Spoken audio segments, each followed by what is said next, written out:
Being employed has proven to reduce the chances that people who have recently left prison will reoffend. But for many, jobs that require a state license or certificate can be difficult or even impossible to obtain.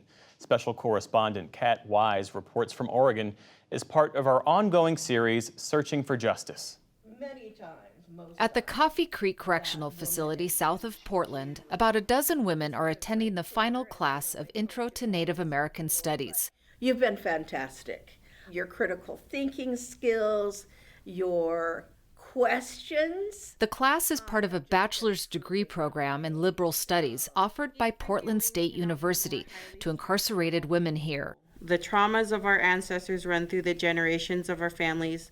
Kaisha Alvarez, who is 28, is serving more than 5 years for assault. I wanted to be a nurse and eventually continue studying to be a doctor, but I don't know what my options are now. And why is that? What sort of hurdles are you anticipating? Well, I'm a felon now. Alvarez knows that if she completes a bachelor's degree, her criminal record may still affect her ability to get jobs that require background checks or an employment requirement that can be another big hurdle, an occupational license. It is very frustrating, and I think a lot of us feel the same way. There's only a handful of things that we can do when we get out, and we want to do more. I want to do more. About a quarter of jobs in the U.S. require some sort of professional license or certification. Jobs like teachers, nurses, and electricians. Some of those licenses, however, are off limits to people with certain criminal convictions.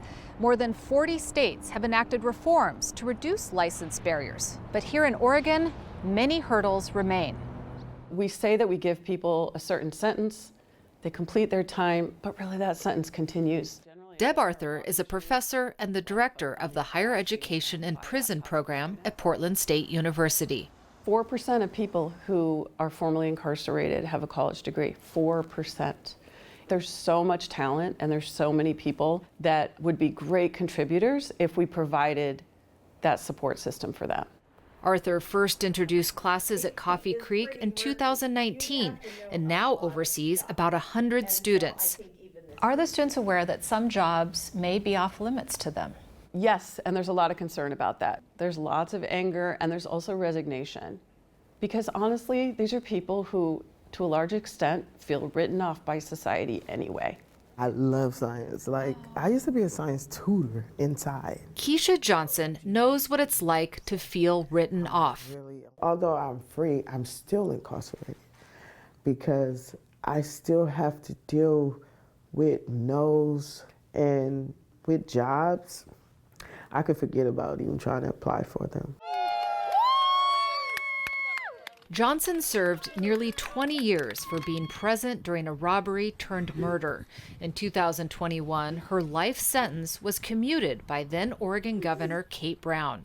After being released, she went to Texas to be closer to family and got a job as a security guard. I was completely honest. I've been incarcerated for this amount of time with these charges. And he said, come on in. Can you pass your drug test? Yeah. And I got the job. But 8 months later, Johnson says she abruptly lost her position. A state licensing department said her conviction meant she couldn't work as an unarmed guard.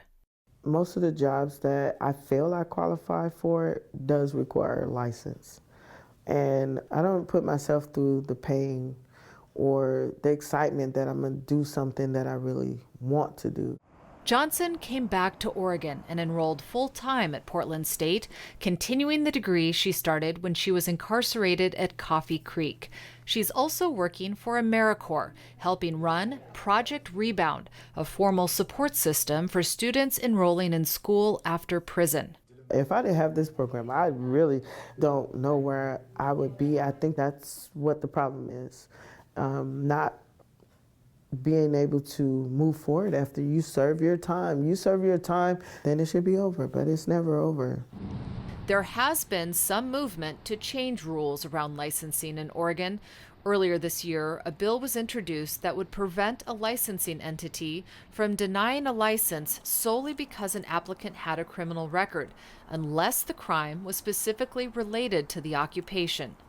That bill failed to pass, which means formerly incarcerated Oregonians like Jose Salcido still face barriers.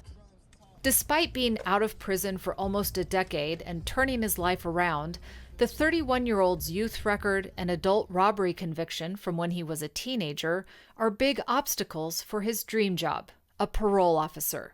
In Oregon, a felony conviction leads to a mandatory denial of most licenses in the field of public safety. I've been denied 3 different jobs already. One of them is to work in a youth correctional facility, same facility that I grew up in, and I've made it past the application and the interview process, and everything was great. But the minute I filed for that background, I was denied. Today, Salcido is a youth mentor for kids who have been impacted by gun violence and the criminal justice system. His approach is guided by his own experience. The youth that I work with right now are the youth that I used to be when I was little. My motto is be that person I needed when I was younger, because I never had nobody else tell me that I could do better. While he enjoys his work and feels he is making an impact, Salcido says he's frustrated that his criminal record is preventing him from helping his community as a parole officer. Do you feel those license requirements are fair? I don't think they're fair at all. I'm doing as much as I could to give back to the community, so at one point, when is the community going to try to open up and give me some mercy? In Oregon, there is a process to expunge or clear many felonies after a period ranging from 5 to 7 years, and more serious felonies through a court process. But district attorneys can object, something Jose Salcido has already experienced. I've been through court for the past year and a half to expunged my juvenile record, and each time it's always been the DA that objects and has, specific requirements and objections, and I don't think that battle is over because I then have to face the adult courts, which is harder. But some in Oregon have concerns about changing employment requirements. How do you respond to safety concerns when people say, these regulations and licensing requirements are in place because we're concerned about safety, public safety? I'm a mom, I have 2 children. I'm concerned about safety. I don't want someone with a sex offense conviction in my kid's classroom. There are certain limitations that make sense, but to have a blanket exclusion from all sorts of job opportunities and career opportunities just absolutely doesn't make sense. Coffee Creek and other prisons around Oregon do offer job training in fields that are more open to people with criminal records, like production sewing, electrical work, and cosmetology. But Keisha Johnson has different career aspirations. She wants to start her own organization helping current and formerly incarcerated people. I don't want to answer to anyone else that's going to tell me no. So I want to be my own boss. I'm going to get my degree. I'm going to get my nonprofit. And with determination, perseverance, I'm going to get there.